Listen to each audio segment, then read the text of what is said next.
Bonjour à tous. Salut. Donc bienvenue encore pour cette nouvelle vidéo.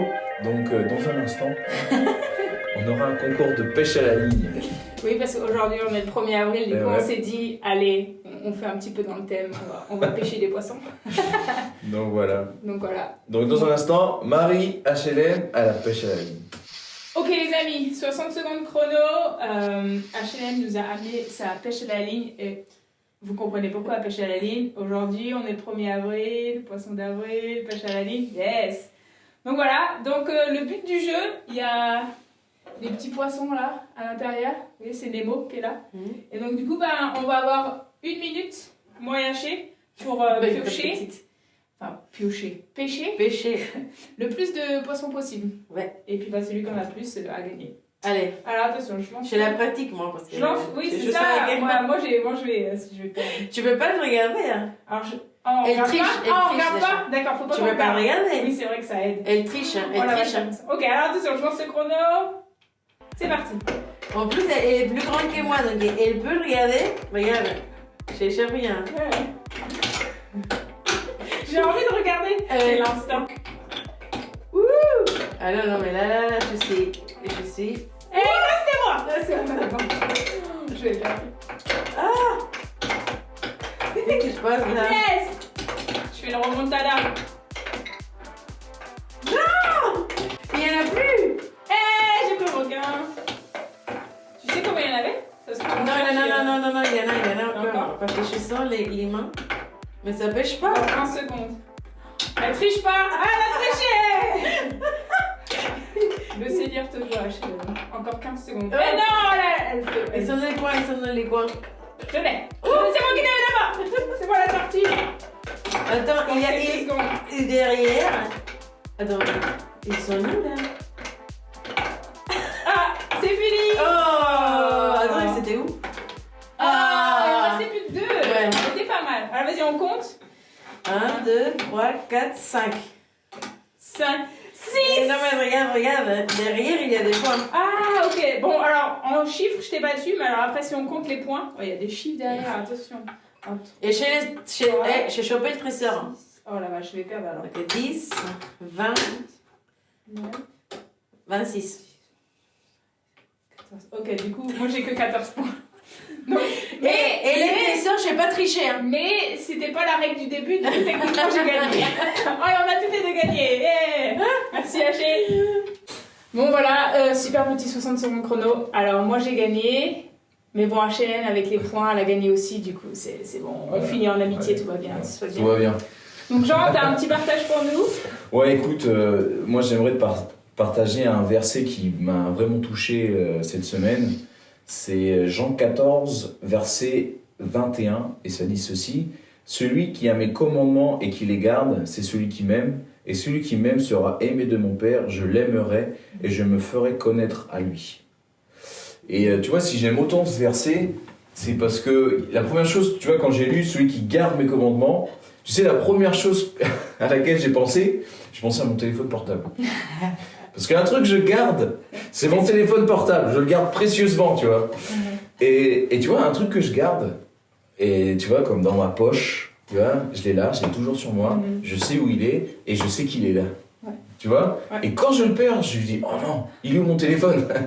Pour ceux qui me connaissent, j'ai aussi des choses que je garde et que je perds très souvent, c'est mes clés et mon téléphone, et mon portefeuille. C'est deux choses que je perds très régulièrement, et je sais pas où ils sont. Pour ça que j'ai pris le téléphone portable, parce que celui-là je le perds moins bizarrement. Mais tu vois, si je le perds moins, c'est parce que je l'utilise. Ouais. C'est parce que j'en ai souvent besoin. J'utilise très souvent pour beaucoup de choses, pour téléphoner, pour les emails. Aujourd'hui, on peut tout faire avec son téléphone portable. Mais je l'ai toujours présent. Et en fait, quand je pense à ça, garder les commandements, est-ce que ces commandements du Seigneur, je les garde? Est-ce qu'ils sont toujours présents dans mon esprit, dans les choses que je fais?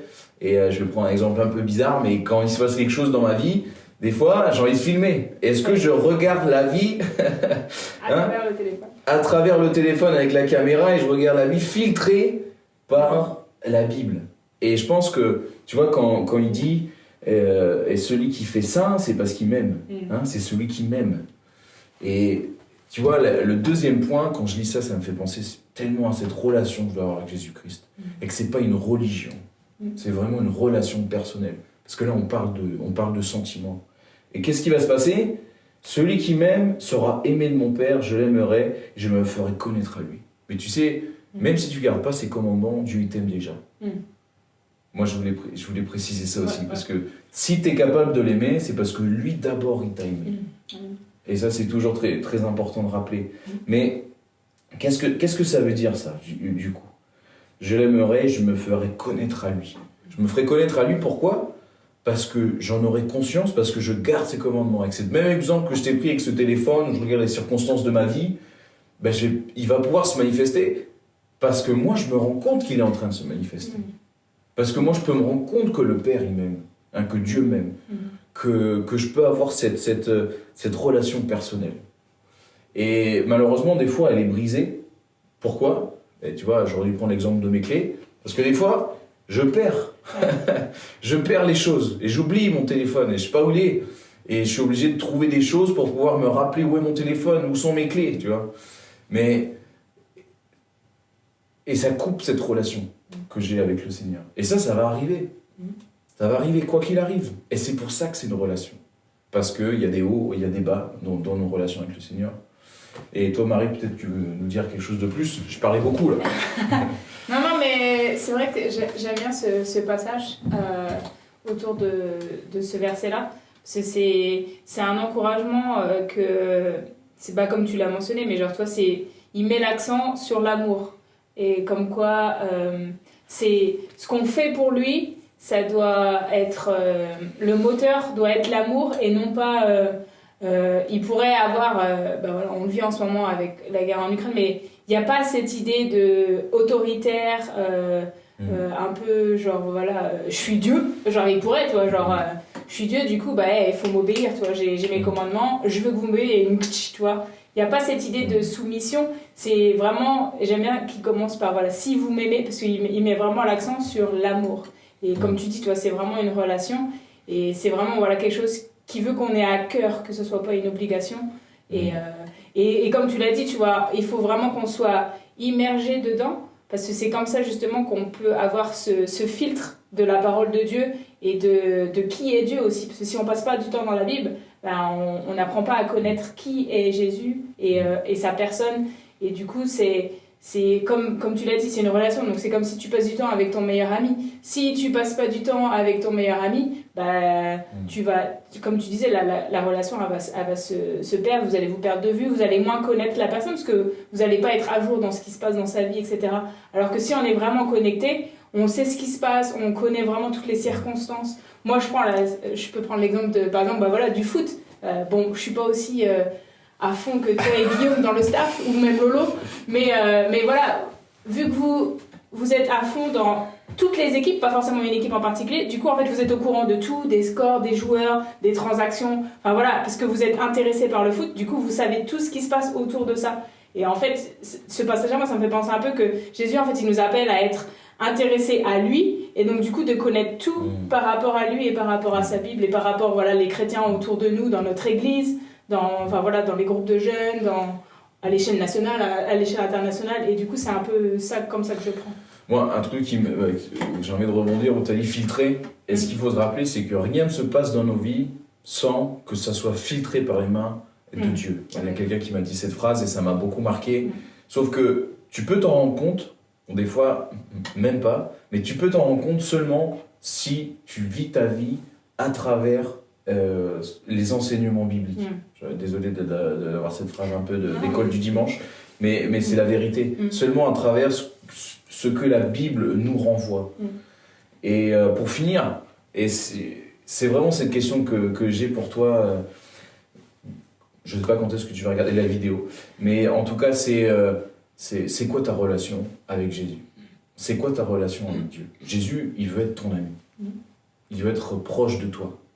Et est-ce que toi, tu veux être proche de lui ? Est-ce que toi, tu vis la vie chrétienne par seulement ce côté, comme tu as expliqué, ce côté discipline, ce côté Dieu puissant, et ce côté je viens appliquer ma loi ? Non, le Seigneur, il veut avoir une relation personnelle avec toi. Donc, rappelle-toi de ça, et surtout, expérimente ça. Et que ta Bible soit aussi importante que ton téléphone portable.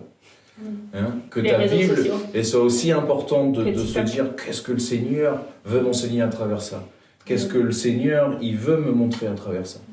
Parce que là, il y a beaucoup d'enseignements incroyables et pour appliquer à ta vie, pour que tu puisses comprendre ta vie. Et la parole de Dieu, elle est vivante. Et ça, je pense qu'il faut... C'est pas un livre, c'est de la parole de Dieu. Elle est vivante et elle pénètre, hein, comme ce verset, jusqu'au fond de ton cœur, jusqu'au fond de ton âme. Et on va s'arrêter là-dessus, sinon on va partir sur un autre sujet.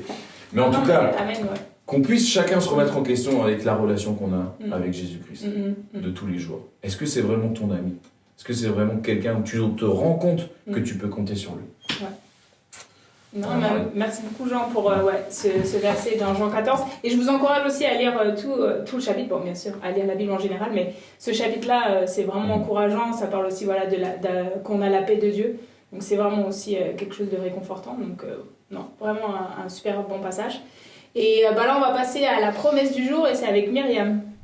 Alors j'avais à cœur de vous partager une promesse qui se trouve dans le livre de Josué. Alors c'est dans Josué 1:9.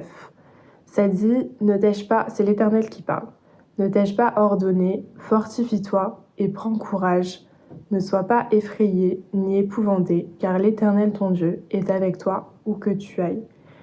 Et c'est une promesse tellement encourageante de se dire que Dieu est avec nous, où que nous allions. Et là, oui, le Seigneur, il s'adresse à Josué.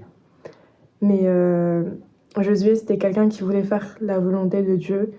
Et nous aussi, en tant que chrétiens, on doit vouloir faire la volonté de Dieu avec un cœur sincère. Et c'est pour ça que cette promesse qui a été faite à Josué nous concerne à nous aussi. Et moi, j'ai la conviction que le Seigneur, il est avec moi partout où je vais, du moment que dans mon cœur, je veux faire sa volonté et que je l'invite dans ma vie. Donc voilà, je vais relire le verset.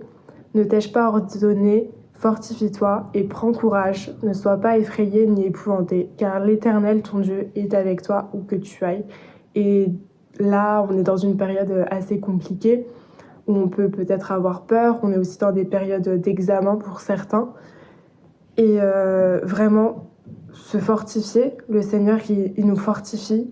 Et c'est à nous de prendre courage et prendre courage dans la Bible. Le verset juste avant, il parle de méditer la Bible chaque jour. Et c'est comme ça qu'on n'aura pas peur. Parce qu'il n'y a pas de raison d'avoir peur quand c'est l'Éternel qui guide notre vie. Super, merci Myriam, super promesse et vraiment encourageant. Et donc voilà, l'épisode d'Aller plus loin, c'est fini. Mais on se retrouve dans 2 semaines, les amis. Bon week-end. Bon week-end à tous. Restez encouragés et passez du temps dans la parole. Amen. Salut. Salut.